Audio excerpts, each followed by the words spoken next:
দারুণ স্নিগ্ধ একটা সকাল। সকালবেলা ঘুম থেকে উঠেই মনটা ভীষণ ভালো হয়ে গেল। এই স্নিগ্ধ সকালে খুব দারুণ একটা চা না খেলে কি হয়? ফ্ল্যাশব্যাক।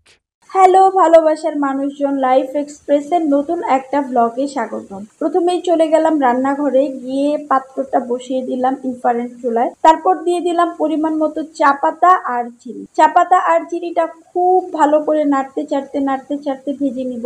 ভাজাটা খুব ভালো হয়ে গেলে চা পাতা আর চিনি থেকে দারুণ একটা স্মেল বের হবে। স্মেলে পুরো বাসাটা মৌ মৌ করছে। ভাজাটা খুব ভালো যখন হয়ে যাবে তখন চিনিটাও গলে যাবে, তার সাথে অ্যাড করতে হবে লিকুইড দুধ। লিকুইড দুধ অ্যাড করার পরে বেশ কিছুক্ষণ জাল করলেই তৈরি হয়ে যাবে দারুণ মজার এই ক্যারামেল চা। চা বানানো শেষ করে সোজা চলে গেলাম বারান্দায়, গিয়ে দেখি আমার বরমশাই পাইচারি করছে। বললাম চাটা খেয়ে দেখো তো কেমন হয়েছে।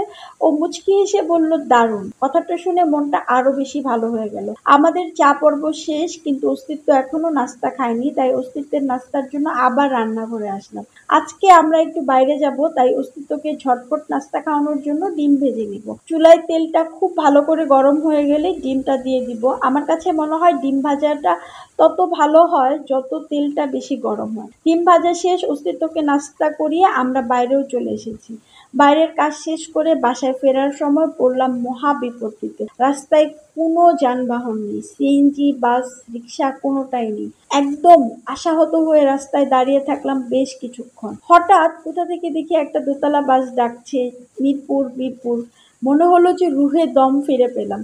মিরপুরের কথা শুনেই দৌড়ে উঠে পড়লাম দোতলা বাসে। দোতলা বাসে আমার কিন্তু বেশ নানা রকম অভিজ্ঞতা আছে ছোটবেলার। ছোটবেলায় আমি ভাবতাম দোতলা বাস হয়তো দুইজন মিলে চালায়। কত ভুলভাল ভাবতাম ছোটবেলায়, তাই না? দোতলা বাসে উঠে লাভ কি? উঠে দেখলাম রাস্তায় প্রচন্ড জ্যাম, অনেক সময় লাগবে মিরপুরে পৌঁছাতে। কিন্তু কেন জানি আজকে জ্যাম ঠেলে বাসায় যেতে আমার একদম খারাপ লাগছে না। হয়তো পাখির চোখে গাড়িগুলো দেখতে পাচ্ছি তাই। রাস্তায় গাছগুলো দোল খাচ্ছিল, মেঘরা খেলা করছিল। দেখতে দেখতে একটা সময় পৌঁছে গেলাম বাসায়। বাসায় এসে তো ঝটপট রান্না করতে হবে। অঞ্জনকে বললাম আজকে আমাকে একটু হেল্প করো। অঞ্জনও রাজি হয়ে বলল কি করতে হবে বলো। বললাম যে একটু লাউ কেটে দিতে হবে, আজকে লাউ দিয়ে রান্না করব মুরগির মাংস। তাই অঞ্জন প্রথমে রান্নাঘরে চলে গিয়ে লাউটাকে ভালো করে ছিলে নিল। তারপর খোসা ছাড়ানো হয়ে গেল, কিউব কিউব করে লাউটা কেটে দিল। অঞ্জন কাটাকাটিতে আমার থেকে ভারী উস্তাদ, তাই অনেক সময় ওকে দিয়ে আমি একটু স্পেশাল কাটাকাটি হলে করিয়ে নিই। অঞ্জন মাইন্ড করে না, অন্য কেউ মাইন্ড করলেও আমার কিছু যায় আসে না, কারণ দুজন মিলে কাজ করার মধ্যে আলাদা একটা শান্তি আছে। এখন মুরগির মাংস রান্না করার জন্য আমাকে একটা মশলা রেডি করতে হবে। তাই আমি প্রথমে পাটা পোতায় মশলাটা রেডি করার জন্য নিয়ে নিলাম কয়েক কোয়া রসুন, আদা আর শুকনা মরিচ। এই মশলাটা বেটে রান্না করলে মুরগির মাংসটা খেতে অনেক টেস্ট হয়।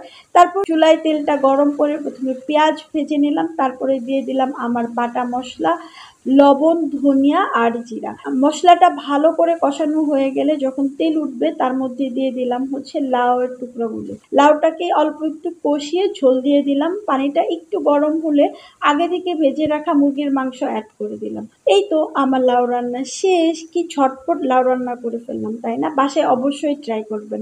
ও আচ্ছা, লাউ ট্রাই করেন আর না করেন, সকালের ক্যারামেল চাটা কিন্তু অবশ্যই ট্রাই করবেন। তো আজকের ভিডিওটা আমি এখানেই শেষ করে দিচ্ছি। সবাই অনেক বেশি ভালো থাকবেন, ভালোবাসায় রাখবেন। Thanks for watching.